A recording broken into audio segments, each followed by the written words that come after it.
you all of the legal documents, advise.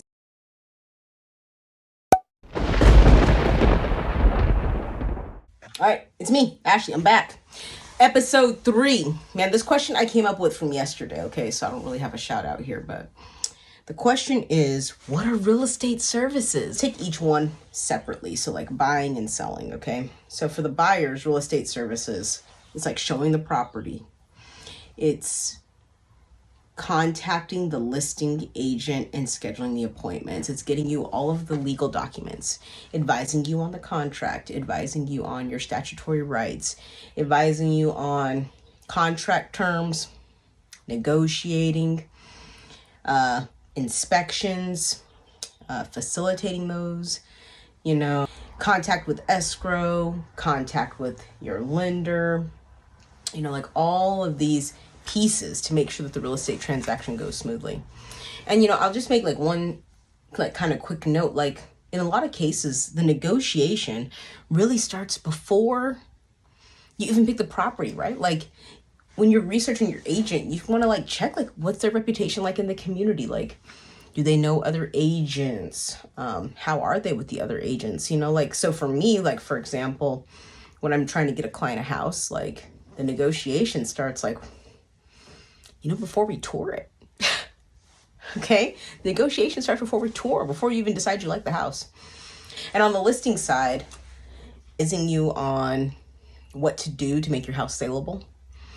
Maybe coordinating with stagers. There's a whole bunch of other vendors in the community. So a lot of real estate agents maintain relationships with people that are handymen, contractors, people that clean carpets, people that clean out houses, chimney people. There's so many things. Landscapers, people that can mow the lawn. All the things that you could think of that you might want to have in order to prepare a house for sale. Now, if you have other complications, they may need to connect you with an attorney, depending on what the situation is.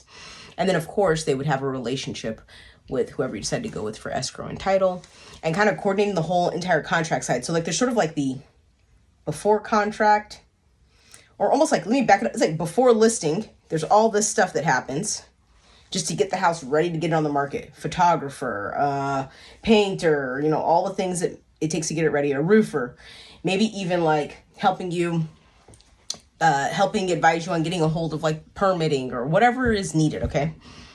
Then there's boom, now you have the marketing portion, right? Where you're actually actively listing the house and showing it and reaching out to other agents in the community and creating a buzz about the property. So there's all of that piece there. The open houses, the signage, the flyer design, the who gets the flyer, all of those pieces. Maybe you identify a buyer.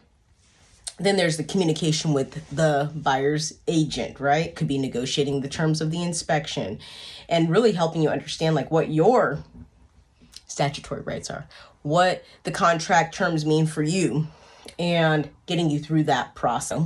Vetting the lender, there's a whole bunch of stuff that goes on there. And it's really cool. The thing to think about real estate agent, it's really kind of a niche specialty area. Right?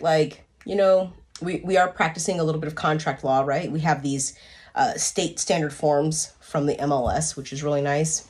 And we get to help clients understand how we can use those as a framework to complete these transactions in a nice, organized, smooth way. And so I think that's the really great thing about it. And you get to talk with a lot of different people and coordinate a lot of different pieces. And so it's fun in that sense. Basically from yesterday's video about how real estate agents get paid, you don't receive any pay until you've already done all of that.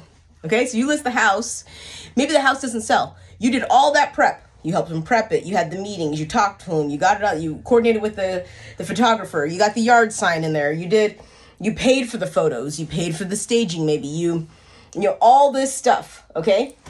And you don't get paid until after the house actually closes and the sale is complete. A timeline for that,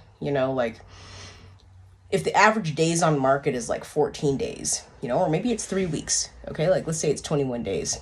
That means you did all that prep. You put the house on the market. Average time means that they don't go under contract until day 21. All right, so that's 3 weeks. Then typically you have like a 4-week, 30-day closing. So now you're talking like almost 2 months of just like the house being marketed to closing. And it doesn't include like the, like the last listing I had, we were doing prep like back in November, you could be helping a client prep their house for sale for like months, like 3 months or 4 months before it's ready to go onto the market. So you're prepping it 3 to 4 months. It finally goes on the market. So you're helping somebody for 6 months with no promise of payment, period. Picture, just summary understanding. That's what real estate services are. Yeah. So if you have a question, leave it down in the comments. If you're thinking about selling your house, or maybe you just want to know the value of it, reach out to me for a no pressure market analysis. We can kind of figure out what it might be worth. Zillow and Redfin, they're not always as accurate as having a local market expert look at it. And I'm happy to do that for you. Low pressure. What else is popping? That's it. So thank you for watching. Enjoy your day.